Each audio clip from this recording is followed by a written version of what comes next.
Hare Krishna. Guruve Gaurachandraya Radhikaya Tadalaye Krishnaya Krishna Bhaktaya Tarabhaktaya Namo Namaha.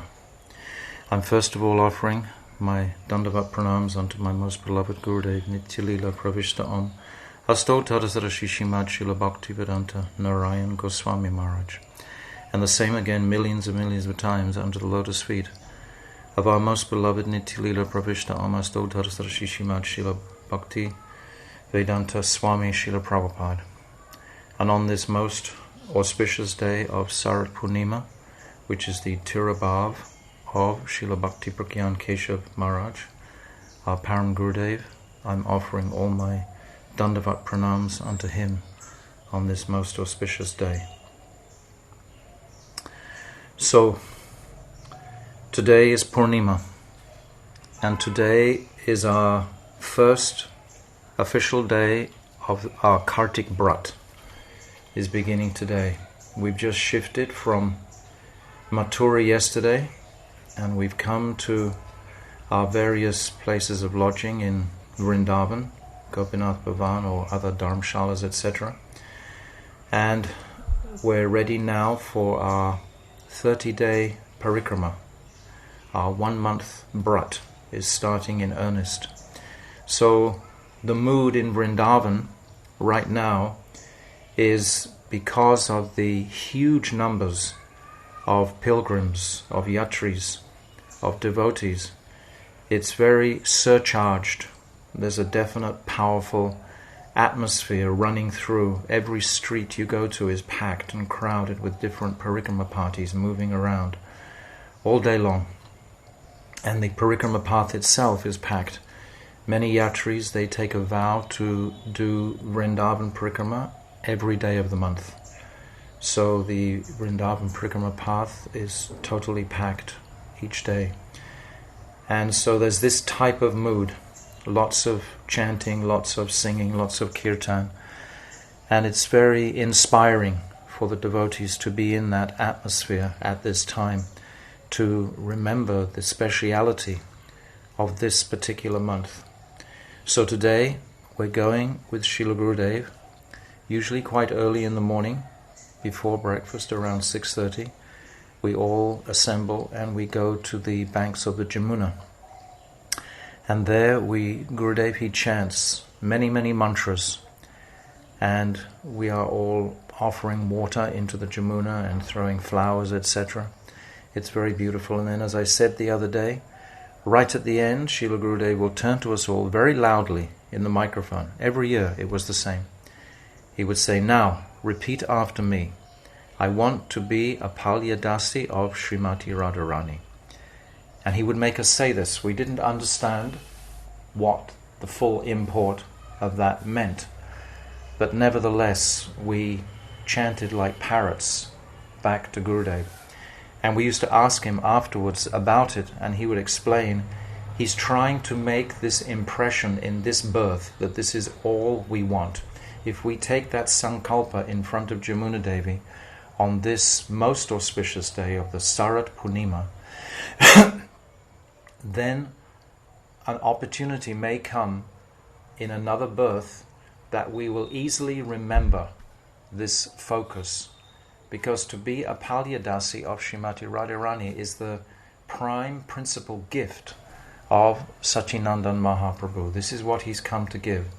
This Swabhakti Shriyam, Anapita Chirim Chirat Kurunai Vartino Kalo Samarvaitam Unnata Ujvala Rasam Swabhakti Shriyam. This gift of being a maidservant of Sri Radha. Mahaprabhu himself has come to taste this Unnata Ujvala Ras, and he's come to give us this remarkable opportunity to become a servant to that Unnata Ujvala Ras as a manjari.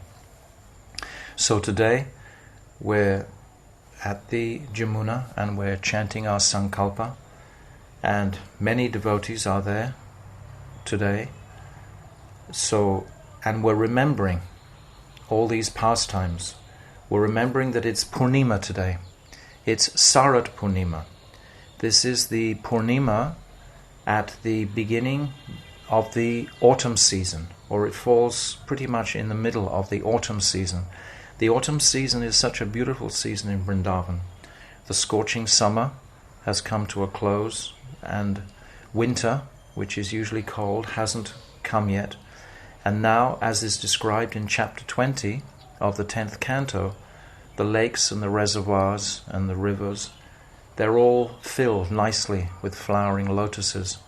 And there's a very healthy, natural, clean mood around Braj, because everything's flowering, everything's green. It's all come through the rainy season, and it's showing its most beautiful coverings during this time, this autumn season. Before the end of this month, it'll start to get a little chilly, but at this particular time, at the beginning of the month, it's quite pleasant. It's very beautiful. It's perfect. So we're going to be covering the 84 kroshas of Vrindavan. It's described, actually, there are 48 forests, but we're only going to be visiting the 12 principal forests. On the eastern side and the western side, we'll be traveling around there. So I was describing the location of those yesterday, just to get us geographically attuned. I'll just say it one more time. On the eastern side are the 5 of Bhadravan, Bandiravan, Bailvan is directly opposite Vrindavan, and then in the center is Mahavan, and then down towards Mathura is Lohavan, where we went 2 days ago to Durvasa Rishi Ashram. And then on this side, in a few days we'll go to Madhavan, and then Talvan, then Bahulavan, then Kadiravan, and the Vrindavan forest stretches right up to Govardhan, and then Kamudvan and Kamyavan. So those 7 forests are on the western side of the Jamuna. So we'll be visiting all those. So there's a heightened mood of excitement amongst the yatris, amongst the devotees, that we'll be having this wonderful month of wandering in this remarkable forest of Vrindavan. Vrindavan, the most powerful aspect of Vrindavan today is the dust of Vrindavan. It was in the dust that Radha and Krishna, the Sakhas, the Gopis, etc., they walked. So that remains for us to appreciate the flavor of that time 5,000 years ago when they were present. When Krishna, the Supreme Lord, comes, of course he leaves behind him such an atmosphere, because he is the personality of Godhead as well as being just Brajendranandan. So that atmosphere is still present very tangibly in Braj today, particularly when we have the greatest fortune to be under the guidance of a very rasik, Brajabasi guru. Our Bhakti-Vedanta Srila Narayan Goswami Maharaj was such a Brijbasi, no doubt about it. He moved around Vrindavan for so many years, 50, 60 odd years he was traveling through Vrindavan, and he was loved deeply by so many of the local people. The local pandas, everyone had great affection for him, and he showed all the qualities of a Brijabasi, completely transcendental and detached from this material world. So under that sort of guidance, we can definitely expect to have some remarkable realizations and pure visions of the real transcendental Vrindavan. And because we're remembering those pastimes, then Srila Gurudev, we are hopeful that he will again bestow something of that flavor into our hearts during this next month. Even though Srila Gurudev has been gone from our material vision for practically 8 years now, but still, I was just hearing from Vrindavan this morning that they've got the biggest crowd that they've had since Gurudev's departure today in Gopinath Bhavan. So this is very encouraging that the devotees are coming again to participate in this Parikrama party in Vrindavan. So today Srila Gurudev would announce at that Sankalpa place by the Jamuna that at mid-morning, around about 11, we would all gather and we would begin the glorification of his most beloved Gurudev. Today is the Tirabhav, the disappearance day of Srila Bhakti Pragyan Kesava Goswami Maharaj.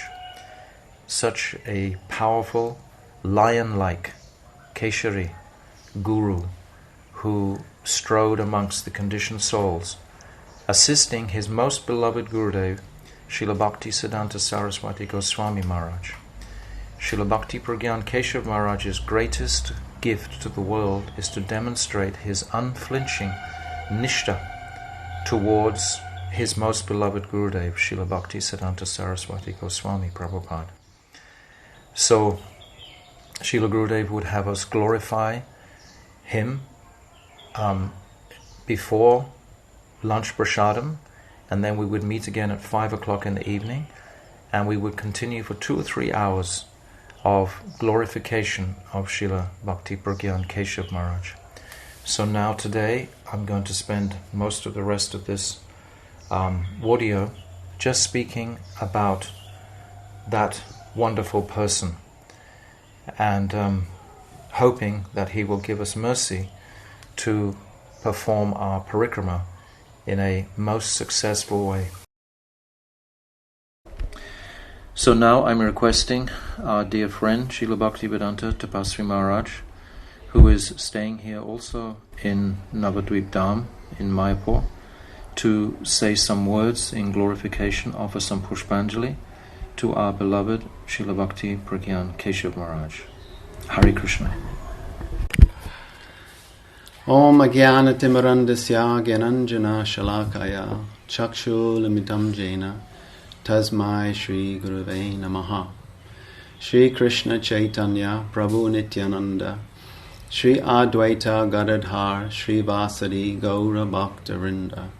Hare Krishna, Krishna Krishna, Hare Hare, Hare Rama, Rama Rama, Hare Hare. I offer my Satstang pranams to my most beloved Gurudevs, Nityalila Pravishta Srila Gaur Govinda Maharaj, to Nityalila Pravishta Srila Bhakti Vedanta Narayan Goswami Maharaj, and to Nityalila Pravishta Srila Bhakti Vigyan Bharati Goswami Maharaj, and also to Nityalila Pravishta Srila Bhakti Vedanta Swami Prabhupada, to all the Rupanuga Guru Varga, to all the Vaishnavas and Vaishnavis who are also listening. Hare Krishna. And also, because I'm sitting in front of Giriraj, my Dandavat pranams to Giriraj. So today is a very auspicious day. It's the disappearance day of Srila Bhakti Pragyan Kesava Goswami Maharaj. He is the Guru of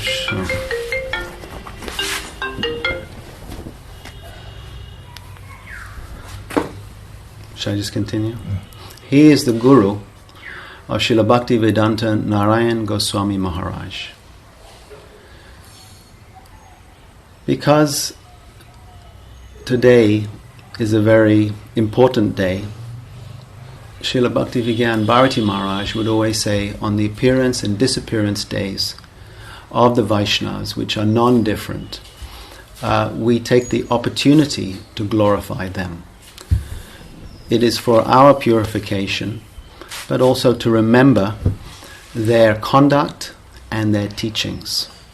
These two aspects are the most important. How they acted in their life and what they have taught.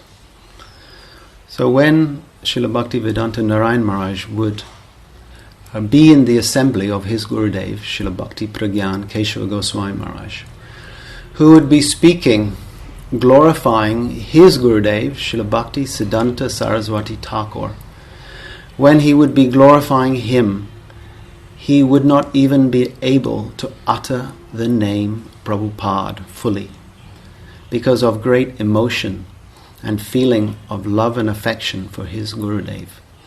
So he would call Srila Bhaktivedanta Trivikram Maharaj, Srila Bhaktivedanta Vaman Maharaj, and Srila Bhaktivedanta Narayan Maharaj to speak on his behalf, unable to speak. Now, this was an example of his Guru Nishta.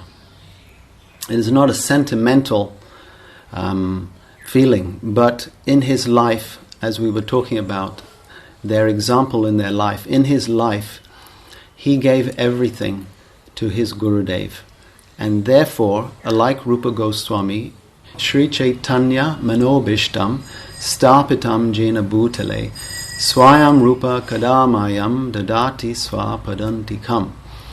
That Sri Rupa Goswami, he understood the mood of Sri Chaitanya Mahaprabhu. Mahaprabhu bestowed his mercy fully on Sri Rupa Goswami. So in the same way, Sri Bhakti Siddhanta Saraswati Thakur bestowed his full mercy on Srila Bhakti Pragyan Keshava Goswami Maharaj because he understood his mood.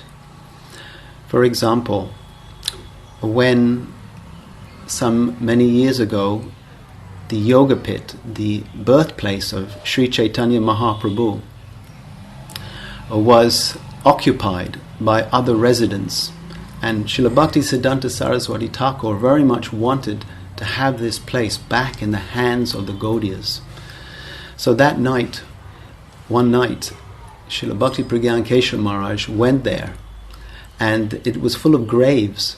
So he got all his men, they dug up the graves and moved them to another place respectfully, and planted that place again, which was the Yoga Pit, full of mango trees. When the locals came that next morning, they were surprised, oh, where all the graves have gone. And they went to the police to complain. But the police came and they said, no, this is a mango orchard. It's been here for quite some time. And in this way, Srila Bhakti Pragyan Keshava Maharaj got back that place of Yoga Pit, which was of supreme importance for the Gaudiyas. And in many ways, he dedicated his life completely. He said that if one doesn't respect everyone who is related to his Gurudev, then he is a Guru Bhogi, meaning he's just coming to enjoy his Guru. His vision, Srila Bhakti Pragyan Keshava Maharaj's vision, was that anything, even if it was a dog, that is related to his Gurudev, then he would give them great respect. Because of his love for his Gurudev, anything, as I said, even a dog that was related to his Gurudev, he would give them so much respect. So on Srila Bhakti Pragyan Keshava Maharaj's Vyas Puja Day, what would he do? He would glorify all the Vaishnavas. He would glorify the senior Vaishnavas and certainly also the junior Vaishnavas. He would glorify everyone, even those who were not initiated. He would give them respect because they were all connected to his Gurudev. So this was his mood, is that completely dedicated to the service of his Gurudev. He took sannyas from Srila Bhakti Rakhak Shridhar Maharaj. Even though Srila Shridhar Maharaj had come later, still his name, Bhakti Rakhak, his means guardian of devotion. So they had a very close relationship, and Srila Shridhar Maharaj gave him sannyas. In fact, they would often debate and argue with each other in public amongst the devotees. So the devotees could understand the philosophy and become accustomed to the different views and opinions. And so many took so much joy and happiness and teachings from when these two great lions would debate the Gaudiya Siddhanta. And of course we know that Srila A.C. Bhaktivedanta Swami Prabhupada took sannyas from Srila Bhakti Pragyan Keshava Goswami Maharaj. This was not a formality because Srila Prabhupada, Srila Bhaktivedanta Swami Prabhupada, understood that Srila Bhakti Pragyan Keshava Maharaj deeply understood the Siddhanta and was such an elevated person. In fact, when Srila A.C. Bhaktivedanta Swami Prabhupada heard that his dear godbrother had passed away, if you listen to the recording, you'll hear Prabhupada's great emotion in his voice, feeling great sadness that his dearmost godbrother and sannyas guru had departed, and how much love and affection he had. He would often say that he had saved me. He has saved me, because Prabhupada in his humility would say, "Oh, I didn't want to take sannyas, but my godbrother, he saved me." And when he's speaking of these, you can feel the great love and affection in Srila Prabhupada's voice. So, Srila Bhakti Pragyan Keshava Maharaj, he is a great stalwart, and we know that when Bhakti Siddhanta Saraswati Thakur was praying for so many years, chanting Harinam, he had a vision, and Panchatattva appeared to him and told him that we will send you men and money. So there were some very special people that were directly sent by Sri Chaitanya Mahaprabhu. And we can clearly understand that Srila Bhakti Pragyan Keshava Goswami Maharaj was one of those eternal associates that came down to assist Srila Bhakti Siddhanta Saraswati Thakur in his mission. So today we offer our heartfelt Dandavat Pranams to Srila Bhakti Pragyan Keshava Maharaj and beg that we can also, when we hear about his Guru Nishta, we become humbled and recognize that these great acharyas, great personalities, come to teach us that yes, we should respect all who are connected to our Gurudev, we should respect all who are connected to Krishna, all jivas, jivadoya, and that we are completely fixed in fulfilling their mission. As Srila Bhakti Rakhak Siddhar Maharaj says, that what is the duty of the disciple? It is to continue the mission of their Gurudev. So Srila Bhakti Pragyan Keshava Maharaj fulfilled this mission of his Gurudev, Srila Bhakti Siddhanta Saraswati Thakur. And today we pray at his holy feet that one speck, one drop of that nishta may come to all of us. Hare Krishna. Vancha kalpa tarubhyascha kripa sindhu bhayevacha patitanam pavanebhyo vaishnavebhyo namo namaha. Thank you very much, Sripad Bhaktivedanta Tapasvi Maharaj, for your glorification of our Param Gurudev today. Hare Krishna. Srila Bhakti Pragyan Keshava Maharaj himself, he continued this parikrama. He was the first one out of the Goudiya Math after the departure of Srila Bhakti Siddhanta Saraswati. Srila Bhakti Siddhanta Saraswati, he inaugurated this parikrama with many thousands of devotees and elephants. They would wander around Navadvip and Vrindavan. And after his departure, there was a very quiet period and a difficult period for the Gaudiya Math. Perhaps we know the history. But it was Srila Bhakti Pragyan Keshava Maharaj who again began this Vrindavan parikrama. And at the same time, he also began the Navadvip parikrama. And of course, our beloved Gurudev was there at that time to participate in those very early parikrama party days. So, Srila Bhakti Pragyan Keshava Maharaj is a remarkable personality from all of the Western devotees' point of view listening to this audio today. We are all deeply connected to him, one way or another. If you're just in ISKCON, then Srila Bhakti Pragyan Keshava Maharaj bestowed the renounced order on Srila Bhaktivedanta Swami Prabhupada, encouraging him to fulfill Srila Bhakti Siddhanta Saraswati's desires for him to travel to the West. So it was because of Srila Bhakti Pragyan Keshava Maharaj bestowing that renounced order that Srila Bhaktivedanta Swami Prabhupada had the inspiration and the vision more fixed to travel in the Western countries. So we're linked. Everybody is linked, and particularly if we came to take shelter of Srila Bhaktivedanta Narayan Goswami Maharaj, then we're linked directly as our Param Gurudev. So in all cases, all the Western devotees are very much connected to this personality of Srila Bhakti Pragyan Keshav Maharaj. We owe him a great debt for his linking us with Srila Bhakti Siddhanta Saraswati and Srila Bhaktivinoda Thakur.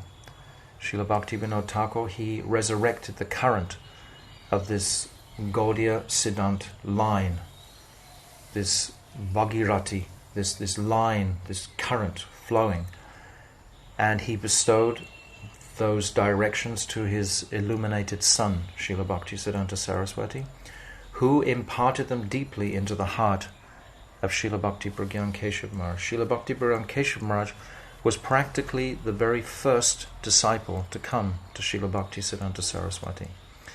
Srila Bhakti Pragyan Keshav Maharaj, he was born in 1898 on January the 24th. And he was born in a family of wealthy landowners, and he was brought up comfortably under the strict guidance of a very loving but firm mother who disciplined him very beautifully from birth. And there are many beautiful childhood pastimes demonstrating that this was not an ordinary person at all who had taken birth. There was a time when a large bird flew down and picked up the cloths that were holding. His name was Jonas after this pastime, but prior to that his name was Vinod, and he was picked up by these cloths of this huge eagle and carried into the sky, and to the great concern of all the family members who were yelling and shouting, this bird was just carrying the baby child high into the sky. And then he came down very quietly and just put the child down gently and flew away. So this is a remarkable occurrence to take place. So this is the type of thing that can only happen to exceptional personalities, that these sorts of remarkable pastimes happen at a very early age, and he was unhurt or untouched by that. And then when he was older, he and was going to school, his mother was very concerned. He always came home at the right time, etc. But one time he came home very late, and his mother was very concerned, standing beside the gate with a stick ready to chastise her boy. But Jonas, as he was called at that time, Jonah, as he was called at that time, explained to his mother that they had formed a little group at their school, and the few pennies that they were given to buy any candies in the school, they contributed into a fund to help with medicines, to help the poorer people of the village.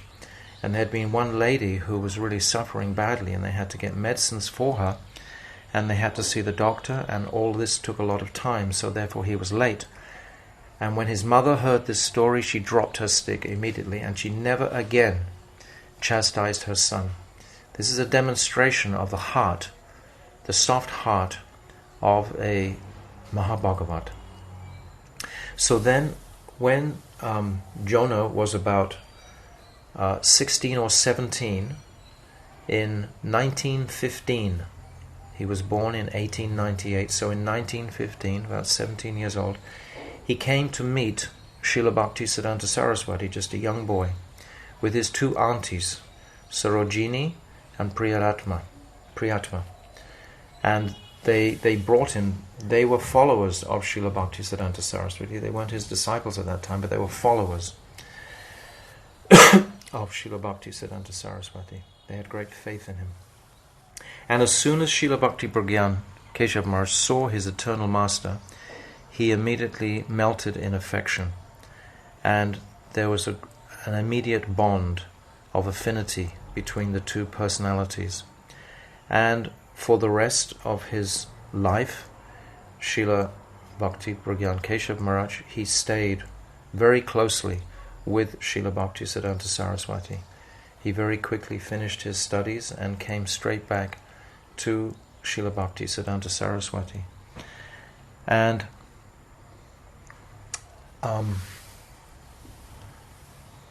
in 1921, this is when Srila Bhaktivedanta Swami Prabhupada first met Srila Bhaktisiddhanta Saraswati. And 1921 is also the birth of my beloved Gurudev, Srila Bhaktivedanta Narayan Goswami Maharaj. So that was in 1921. And then Srila Bhakti Pragyan Keshav Maharaj was very instrumental in acquiring all types of property for Srila Bhaktisiddhanta Saraswati. Srila Bhaktisiddhanta Saraswati had a global view. He wanted that Brihat Mridanga in the form of the printing press and his spoken words and the written words of the Shastra to be beaten across the planet in service to Sachinandan Gaurahari.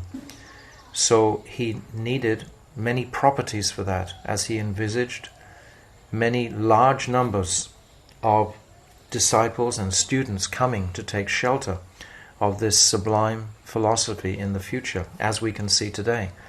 If we cross over into Mayapur, there are so many mutts, there are so many yatris, so many pilgrims that come during Gopurnima or any time of the year.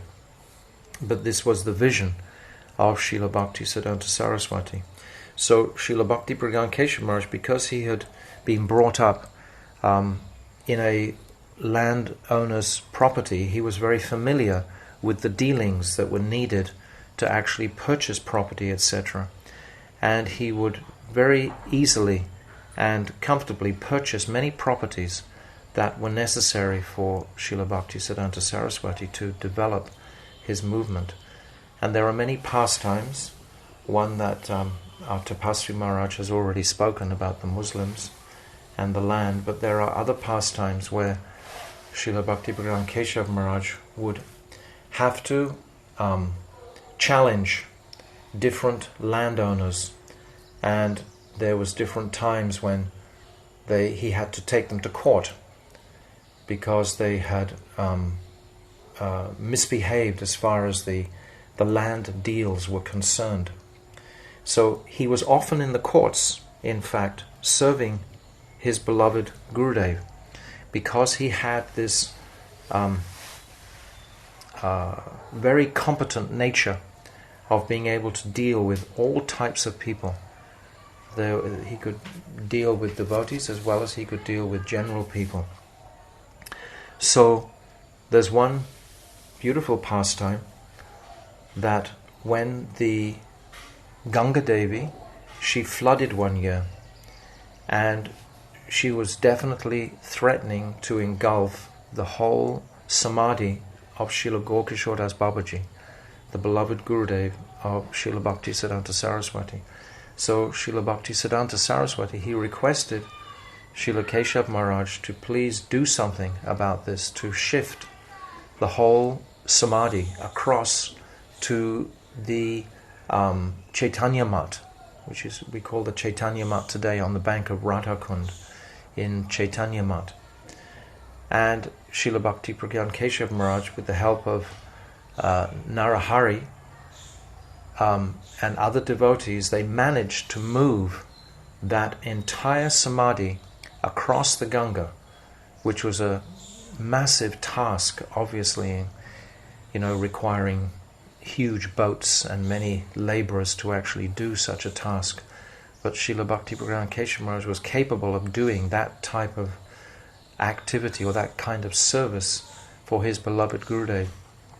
But then it's described that, as we know the history, that when Srila Gaurkishore Das Babaji Maharaj left his body, there were many smartas and other groups from Apasampradayas that actually wanted the body of Srila Gaurkishore Das Babaji because they knew that they could make money out of the samadhi. It would be a good place for general pilgrims to come and make donations over the years.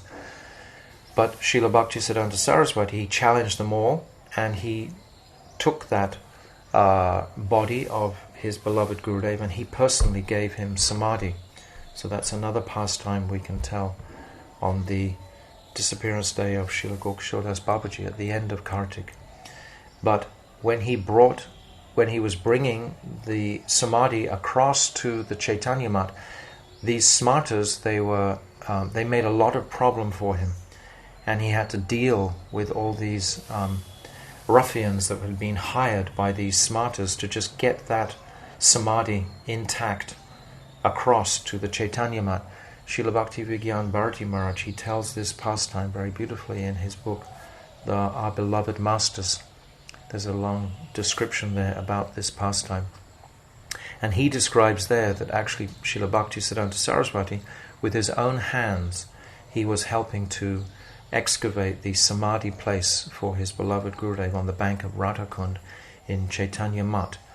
So there's actually a very nice explanation in Srila Gurudev's the life and teachings of Srila Bhakti-Bhagwan Keshav Maharaj about the court case that happened after this, because these smartas, they weren't satisfied that the samadhi had been shifted, and they took the whole matter to court. So I'm just going to read one paragraph here just to describe the sort of activity that Srila Bhakti-Bhagwan Keshav Maharaj performed for the sake of his Gurudev. This is describing the case was presented in the court of a scrupulous Christian judge who deliberated on it very seriously. According to precedent in English law of the period, it was a criminal offence to move a tomb from its original site, and this violation was subject to a severe penalty in the West.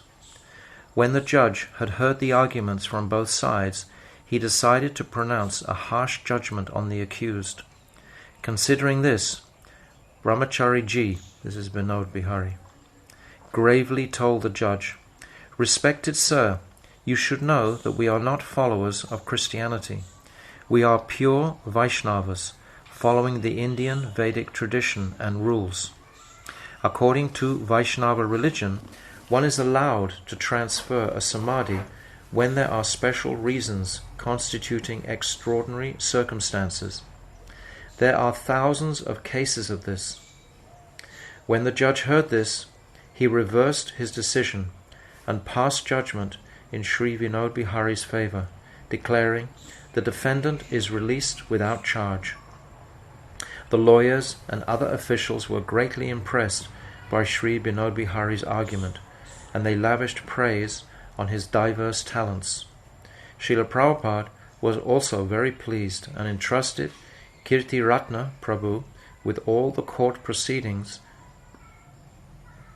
of the Goudiya Math mission, and entrusted Kirti-Ratna Prabhu with all the court proceedings of the Sri Gaudiya Math mission.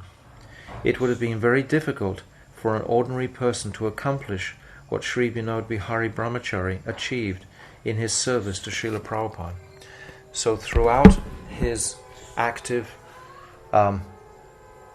service to Srila Bhaktisiddhanta Saraswati, we see constantly this absolute diligence and nishta to his most beloved master, Srila Bhaktisiddhanta Saraswati.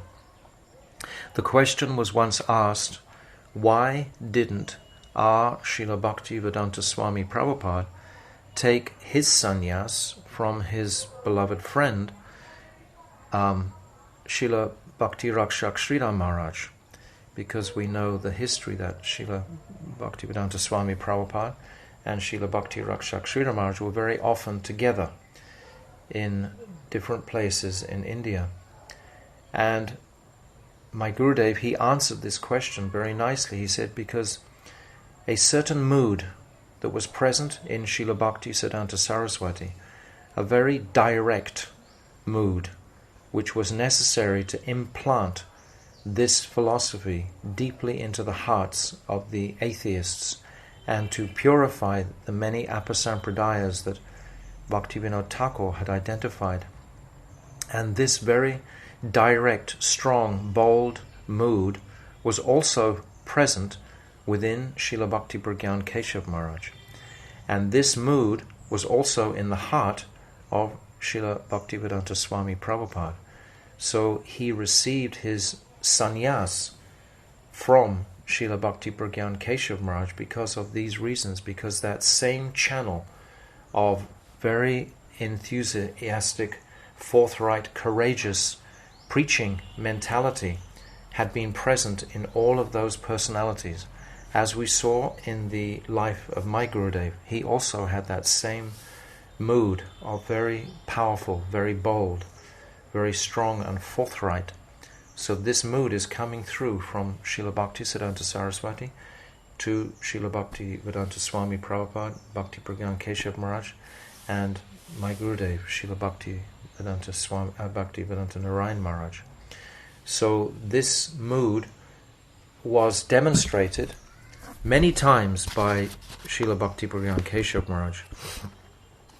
There was, of course, the very famous example where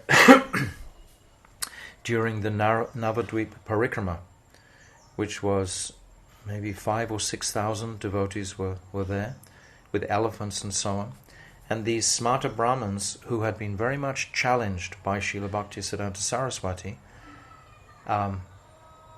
they felt very hurt because they were not getting their financial remuneration that they had been accustomed to, because Srila Bhaktisiddhanta Saraswati had been preaching so boldly against this type of collecting money on the for the sake of the deity and then just spending it in their family homes.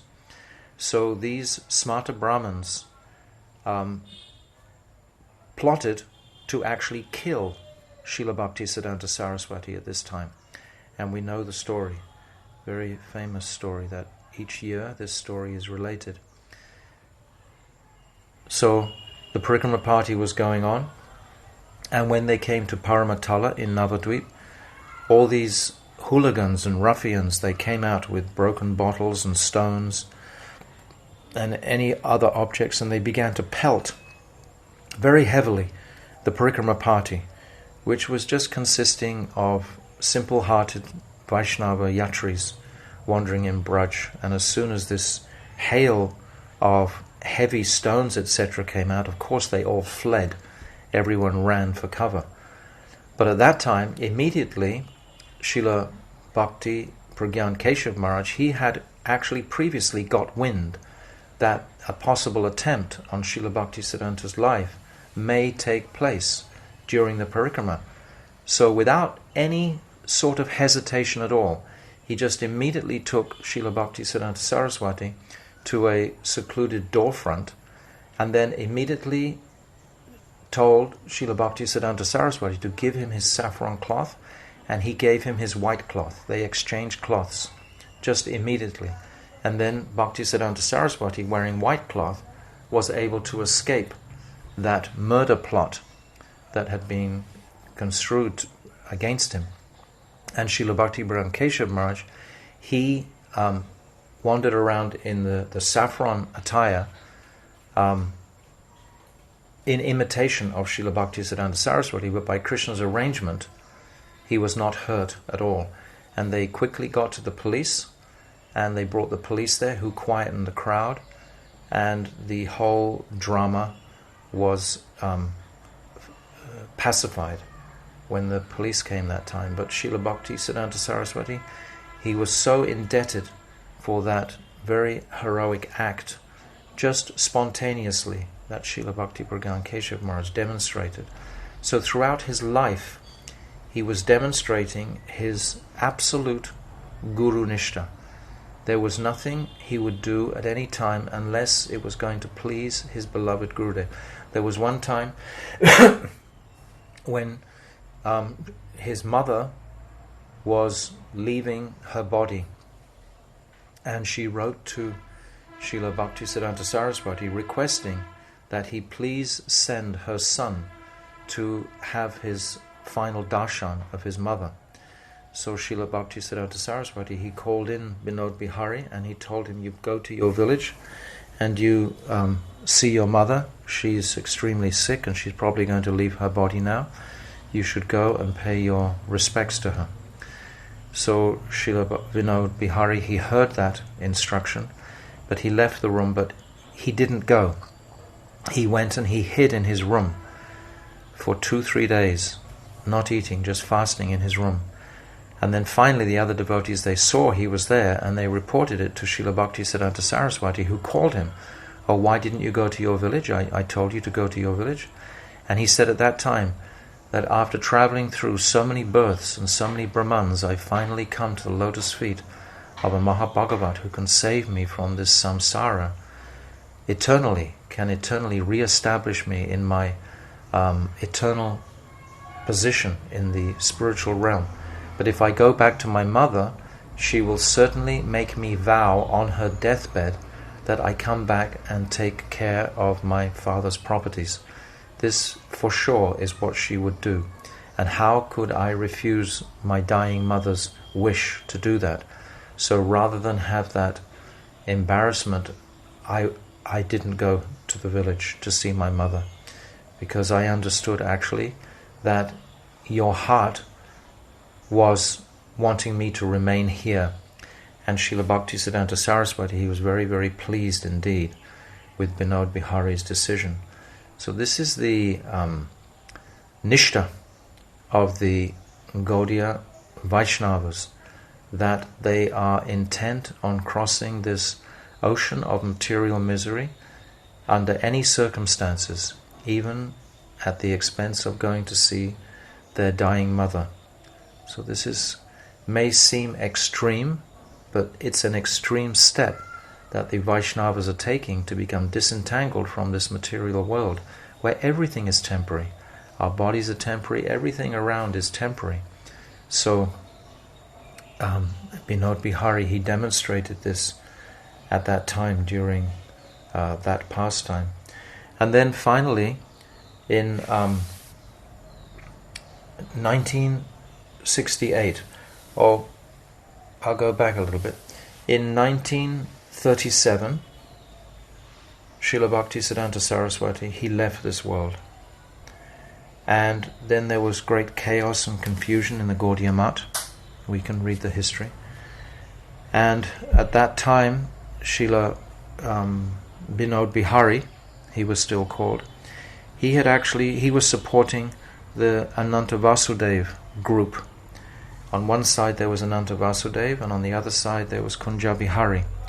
These two factions, and they had filed court cases against each other about the properties. They were arguing principally about the properties of Srila Bhaktisiddhanta Saraswati.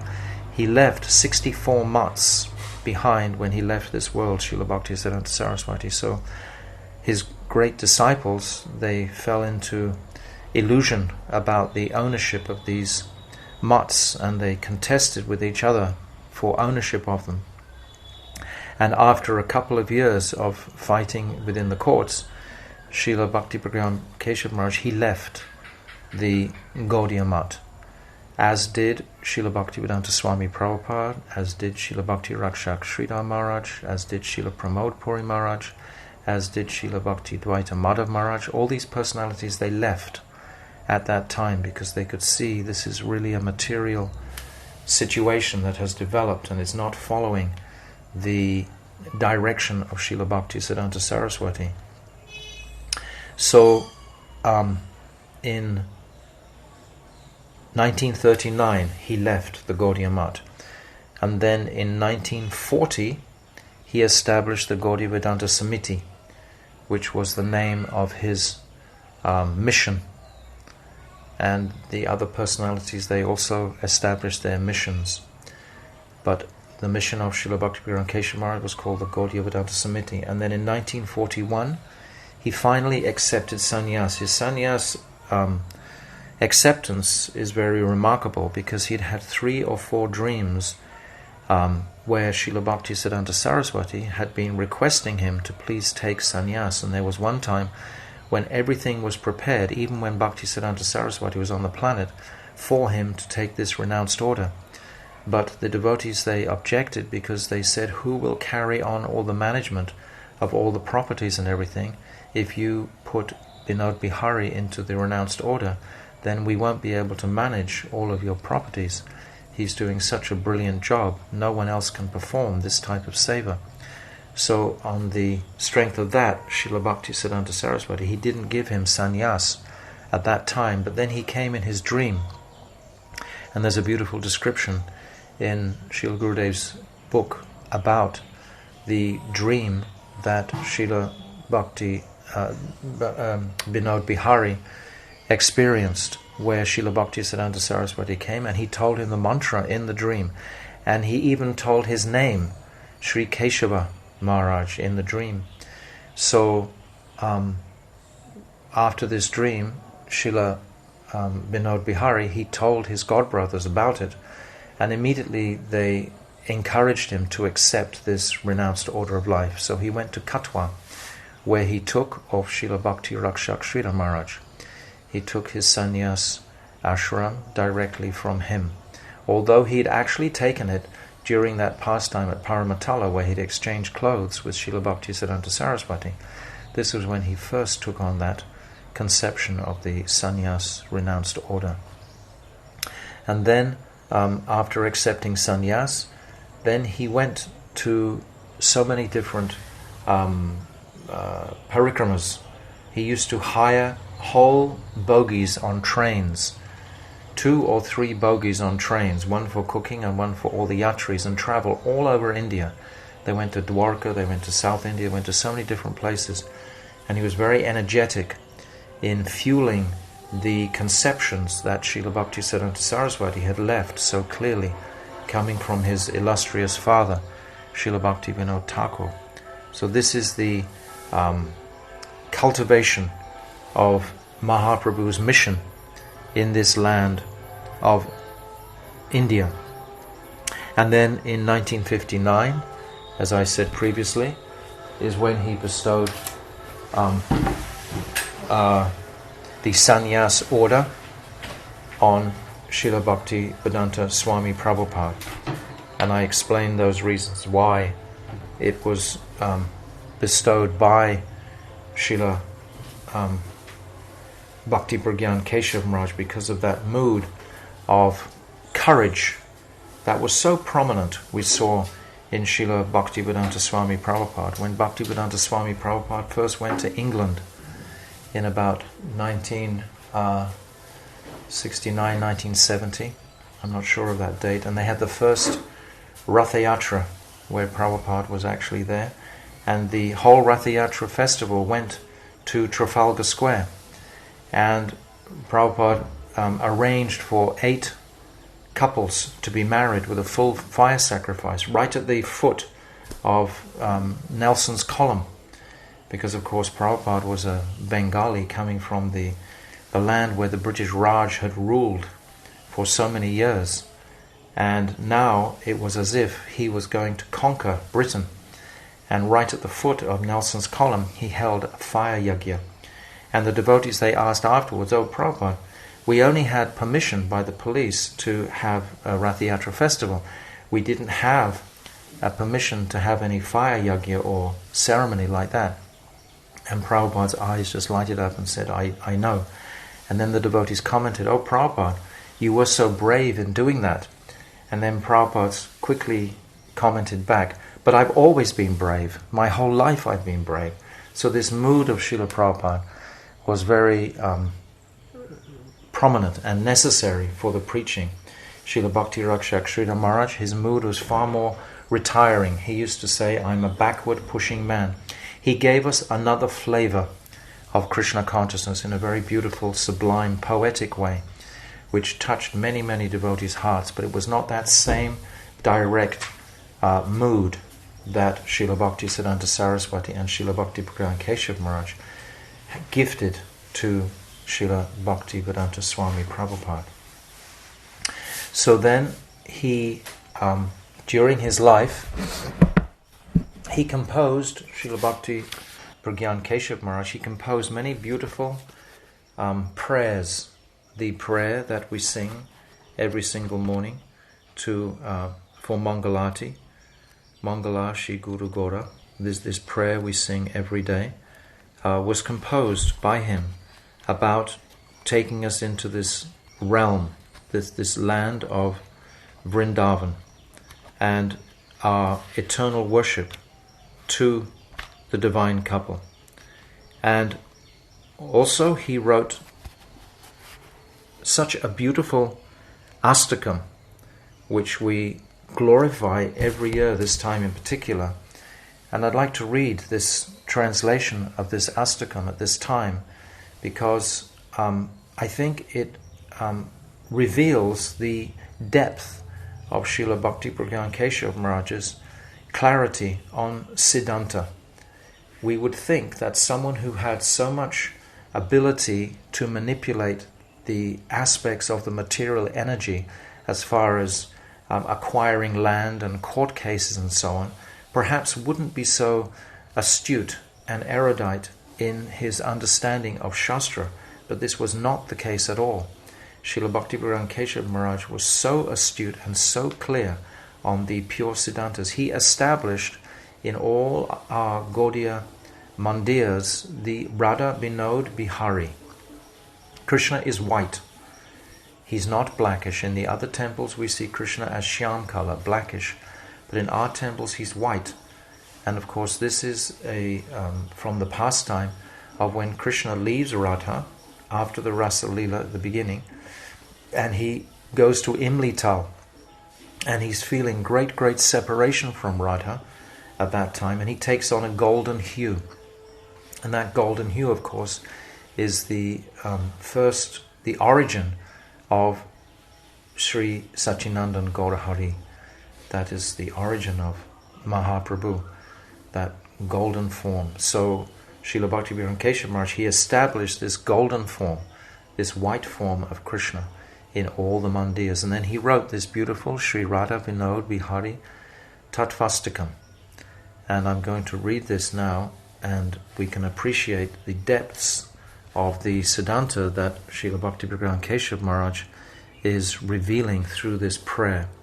The first line is Radha Chinta Niveshana Yasya Kantya Vilopita Sri Krishna Charanam Vande Radha Lingita Vigraham. And this translates as, I worship the lotus feet of that form of Sri Krishna, who by being absorbed in anxious thought of Srimati Radharani has assumed her golden feature. And then there's a comment underneath that Sri Krishna's immersion in separation from Srimati Radhika, who is in Man, intensifies to such a point that he assumes her golden complexion. Alternatively, Radha Lingita means he finally embraces Srimati Radhika after her Man is broken. So these are very rasik indications that Srila Bhakti Pragyan Keshav Maharaj is revealing in this astakam. And then the second verse, Sevya Sevak Sambhoge Dvayo Beda Kuto Bhavet Vipralambe Tusavasya Beda Sada Vivard Hate. When the supreme object of loving service and the supreme loving servant merge in absolute love, how can any distinction be made between them? But when they are separated, all of their distinctions are continuously amplified. And there's an explanation here that Sri Krishna is Sevya, the supreme object of service, and Bhakta, the supreme transcendental enjoyer. And Srimati Radhika is Sevak, the supreme servant, and Bhogya, the supreme transcendental object of his enjoyment. In Sambhog, transcendental union, they are abhed, non-different. However, in Vipralamba, transcendental separation, their bhed or duality in the form of unique qualities is amplified more and more. So this is the meaning of this second verse. And then the third verse, Chidlila mitunam tattvam beda bedam achintyakam shakti matayo aikyam yugpad vartate shada. The divine couple who eternally engage in transcendental pastimes comprise an existential reality that is inconceivably differentiated and non-differentiated, for the supreme potency and supreme possessor of potency are always one with each other. And this is explained that Paratattva, the supreme existential reality, is never without his energy, Shakti. When Shakti, potency, and Shaktiman, the supreme source of all potency, have a single form, then Gora Tattva, the reality of Sri Gaurachandra, is manifest. And when they are in two separate bodies, Lila Purushottam, Sri Krishna, enjoys unlimited transcendental pastimes with Sri Radhika. So these verses we could speak on for some time, but I just want to share this astakam in its completeness today. So now the fourth verse, Tattvam ekam param vidyai lilaya tad dvadya stitam Gora Krishna swayam hyatad ubhav ubhyam upnuta. This is the fourth verse. One should know that the absolute truth, which is one without a second, has divided his pastimes into two parts. Gora is Krishna and Krishna is Gora. Hence both of them are factually the original form of Godhead. These are very profound truths that he's revealing here. And there's an explanation. Although the supreme absolute truth is one, he has two sets of pastimes. In one, he is Sham Sundar, Sri Krishna, and in the other, he is Sri Gaura Sundar. Sham Sundar is Gaura Sundar, and Gaura Sundar is Sham Sundar. Thus both of them are in fact Swayam Bhagavan, the original personality of Godhead, from whom all other forms of God are manifest. And then the fifth verse, Sarve Vana Yatra Vishta Gora Kantir Vikashate Sarve Varnena Hinastu Krishna Varna Prakashate. Wherever all colors exist simultaneously, a golden hue is manifest. However, in the absence of all color, a black hue is manifest. And there's an explanation. According to natural science, when the entire visible light spectrum is present in naturally occurring proportions, as in the sun, a golden hue is manifest. In Sanskrit, this is called Gorakanti. On the other hand, when all visible light is absent, a black hue is manifest. This is called Shyamkanti. So, Srila Bhakti Pragyan Keshav Maharaj is showing this in a very scientific way, that Krishna, being all golden, is in fact black simultaneously, which is a remarkable analogy that we have here in this verse. Sagunam nigunam tattvam ekam evad vityakam sarve nitya gunai gura Krishna rasas tu nirganai. The absolute, the supreme absolute truth, which is one without a second, is both replete with qualities and devoid of qualities. All transcendental qualities are eternally manifest in Sri Gora, and the totality of transcendental humours, completely devoid of any mundane qualities, is manifest in Sri Krishna. Commentary. The word varna, complexion, in the previous verse, and the word guna, quality, in this verse, establishes Sri Gaura Tattva to be as worshipable as Sri Krishna Tattva. The supreme absolute truth is both sagun, or possessed of all transcendental qualities, and nirgun, or devoid of all material qualities. Verse 7. Sri Krishnam mitunam brahma tyaktva tu nirgumam hitat upasate mrisha vigna yate tusha vaghat ina. Those who give up this twofold form of Sri Krishna, the Supreme Personality of Godhead, and worship the undifferentiated, all-pervading, impersonal existence are intelligently looking for rice in empty husks. Now he's purifying the impersonal conceptions. Commentary. Although someone may be learned in all scriptures, his endeavors to obtain mukti, impersonal liberation, by worshipping the impersonal Brahm will only amount to fruitless labor. In other words, such a person is not intelligent at all. And verse 8, Shri Vinod Vihari Yo Radhaya Milito Yada Tadaham Vandanam Kuryam Saraswati Prasadata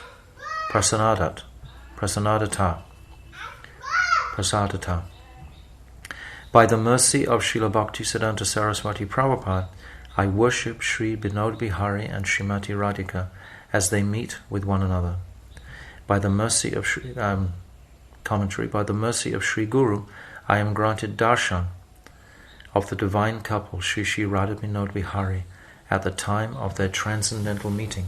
So he's revealing his heart to us by sharing that he's having darshan of Vinod Bihari. And the final verse, Iti tatvasakam nityam ya pated shradayat vita Krishna tattvam abhignaya gora pada bhaven mati. Whoever recites this astakam every day with great faith will fully comprehend Krishna tattva and become immersed in meditation on the lotus feet of Gaurasundar. So he completely reconciles and brings together the two conceptions of Krishna and Gaura by establishing the deities of Radha Vinod Bihari, which we see in our beautiful Mathura temple and in Puri Dham and here in Navadvip at Shri Kesava Mat, and all of the temples that Srila Bhakti Pragyan established. So, in 1968, Srila Bhakti Pragyan Keshav Maharaj began exhibiting his sickness pastime before he was to leave this world. And there's a very beautiful description of this.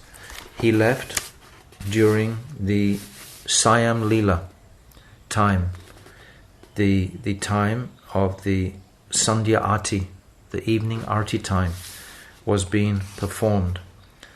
And he was surrounded by devotees who were all chanting.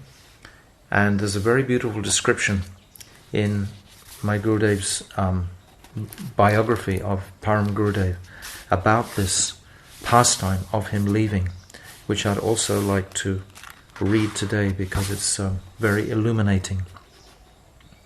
So it was described that renunciants and householder bhaktas had assembled from various places in India at Sri Devananda Gaudiya Mat on that day. This is the day in 1968 when this was the 3rd of October in 1968 when Srila Bhakti Pragyan Keshav Maharaj returned to his Nitya Leela identity as Vinod Bihari. Had assembled from various places in India at Devananda Gaudiya Mat on that day. From early morning, eminent sannyasis and sevaks had been tenderly singing kirtans like Jai Radhe, Jai Krishna, Jaya Nilo Premadana, Shri Rupa Manjari Pada, Radhe Jai Jai Madhava Daite, by Narottam Das Thakur, Bhaktivinoda Thakur, and other Mahajans. Sandhya Arti was going on in the temple, and here Gurudev, together with the devotees, was thoroughly absorbed in performing kirtan with a faint voice. Then he entered Nitya Leela, uttering Hare Krishna, Krishna Krishna, Hare Hare, Hare Rama, Rama Rama, Hare Hare, and holding the picture of his most worshipable Gurudev on his breast. Just as this happened, an astonishing event occurred. The head pujari of the Sri Mandir came there with Srimati Radhika's garland in his hands and tearfully said, right at the end of Sandhya Arti, Srimati Radhika's garland broke by itself and fell from her neck. I have never experienced this before. Everyone present understood this to mean that Srimati Radhika, out of mercy, had called her beloved Sahachari, companion and attendant, to Saim Leela Vilas. In a moment, the news that Srila Gurudev had entered Aprakat Leela spread to all the Gaudiya mats situated on both banks of the Bhagavati river. Thousands of faithful people assembled to offer Pushpanjali to Param Gurudev, to his lotus feet, and the final rites were performed under guidance of Pujyapad Srila Bhakti Swarup Siddhanti Maharaj, according to the method of the Samskara Dipika. As the assembled multitude performed Harikirtan, Srila Acharya Dev was given samadhi in front of the sky-kissing Sri Mandir of Sri Gauragaranga Radha Binodji. So that was his final pastime. He left during this time of Sayam Leela, which is beautifully described in Bhajan Rahasya by our Gurudev. He quotes from the Govinda Lilamrita about the speciality of this Sayam Leela period of the day.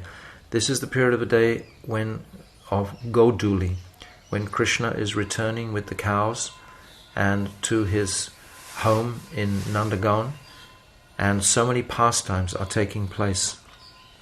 So I'm going to read just a little bit of this from Govinda Lilamrita so we can enter into a atmosphere of the time and place where Srila Bhakti Bhagavan Keshav Maharaj entered into. And this verse from Govinda Lilamrita, the translation is, I remember Sri Radha, who in the evening sends many kinds of cooked foodstuffs with her sakis to her lover Sri Krishna, and who becomes joyful taking Krishna's remnants that are brought back to her by her sakis. I remember Sri Krishna, who takes bath upon returning from cowherding, who is dressed in beautiful attire, and who is fondly attended in many ways by Mother Yashoda. He goes to the cowshed, and after milking the cows, returns home for his evening meal. So this is the time, the exact time when Srila Bhakti Bhagavan Keshav Maharaj returns to his Nitya Leela pastime as Vinod Manjari. When Sri Radha, this is the Bhajan Rahasya of Reti, and this is on page 302 of Bhajan Rahasya. If you have a copy there, you can see. So Gurudev is relating now. When Sri Radha sees the evening sun has come, in her heart she becomes very eager and thinks, now Krishna must have returned from cowherding. In the kitchen she wears a white dress and together with her sakis prepares many kinds of sweets such as Amrita Keli, Karpura Keli, Chandra Kanti and Modaka. All the preparations are put into new clay pots and covered with white cloth. She puts the pots into the hands of her two Nitya Sakis and Pran Sakis to take to her Priyadatma at Nanda Bhavan. The Sakis depart, and Sri Radha's mind goes with them. She thinks, when my Sakis reach the home of Nanda, Mai will embrace them to her heart, and she will remember me and give me her blessings. My Pranana surrounded by Baba and the Sakas will eat those preparations. I do not know which ones he will like and which ones he won't. In this way, with eyes of Bhav, Sri Radha has internal darshan of the evening meal. The Sakis offer all the preparations to Yashoda, the queen of Braj, who affectionately serves them to Krishna, Balaram and the Sakas. Cleverly, Dhanishta places Sri Krishna's remnants in the hands of a Saki and sends them to Sri Radha, along with information about the location of their Abhisar later that night. At that time, Sri Radha anxiously awaits the Saki's return from Nanda Bhavan. When they arrived, they described all the conversations at Nanda Bhavan and how Krishna relished each preparation. Sri Radha relishes Sri Krishna's remnants in the same way. The Sakhis are also extremely happy to take the remnants of Sri Krishna and Sri Radha. So this is the pastime description where our most beloved Param Gurudev, Srila Bhakti Pragyan Keshav Maharaj, entered into this pastime at his leaving his body in 1968. So we are so fortunate to remember this remarkable personality today, and to remember how influential he has been in our lives directly. As I said initially at the beginning, we've all been touched in some way by his mercy in his act being as guru to my Gurudev, Srila Bhakti Vedanta Narayan Maharaj, and his mercy in giving Srila Bhakti Vedanta Swami Prabhupada sannyas in 1959. So all the way through, Srila Bhakti Pragyan Keshav Maharaj is very much an intrinsic part of our line and our lives. Actually, Srila Bhakti Vedanta Swami Prabhupada wanted his photograph to be put on the altar in all of his temples in acknowledgement of his extreme service to Srila Bhakti Siddhanta Saraswati, as well as Bhakti Vedanta Swami Prabhupada's connection. They describe themselves as bosom friends, Srila Bhakti Pragyan Keshav Maharaj and Bhakti Vedanta Swami Prabhupada. They were very, very close friends indeed. They were the same generation. They were with Srila Bhakti Siddhanta Saraswati in the very early days. So they had a very special friendship. So today we are remembering this remarkable personality, and particularly we're remembering the moods that my beloved Gurudev would demonstrate on this day. Most times when I saw Srila Gurudev speaking on this day, Gurudev would always become choked and could not speak, and tears would flow from his eyes publicly when he began to remember the mercy, incredible fortune of mercy that he had received from his Gurudev. And we see this constantly with Bhaktivedanta Swami Prabhupada expressing his mercy from Srila Bhakti Siddhanta Saraswati, Srila Bhakti Rakshak Sridhar Maharaj also expressing their mercy from their Gurudev. These are real Mahabhagavats, and they own the nishta of shishya, of disciple, to their guru, and they demonstrate this extreme nishta on these special days, especially the Tirabhav day, the disappearance day, when they become overwhelmed in grief at the separation from their guru, because this is the heart of the disciple. Without this guru nishta, my Gurudev has said, our bhakti is like zero. We cannot progress, because the channel where all this inspiration is coming from is coming through Guru, from Krishna to Guru to us. That Guru link must be completely open and transparent to absorb these teachings fully. There's no other way that it can ever manifest except directly through the heart of one Guru to his disciple, and that disciple to his disciple, etc. It's a channel. It's an unbroken line. So that is the only way we can actually connect with the Supreme Lord, is through Guru. So this Guru Nishta is certainly demonstrated on this day in particular. So I'm taking shelter of my beloved Gurudev and all the Vaishnava and Vaishnavi devotees of the Lord. Thank you for your patience in listening to this glorification of Srila Bhakti Pragyan Keshav Maharaj. I'm most fortunate because usually we just don't have very much time to actually speak much, but today I've taken almost 40-50 minutes just to spend some time glorifying his pastimes. So Srila Gurudev ki jai, Srila Bhakti Pragyan Keshav Goswami Maharaj ki jai, Srila Bhakti Vedanta Swami Srila Prabhupada ki jai, Sarad Purnima ki jai, Kartik-vrata ki jai, Anantagota Vaishnava Vrinda ki jai, Gaur Premanandi, Vancha Kalpatarubhyascha, Kripa Sindhaveda cha, Patitanam Pavanabhyo Vaishnavim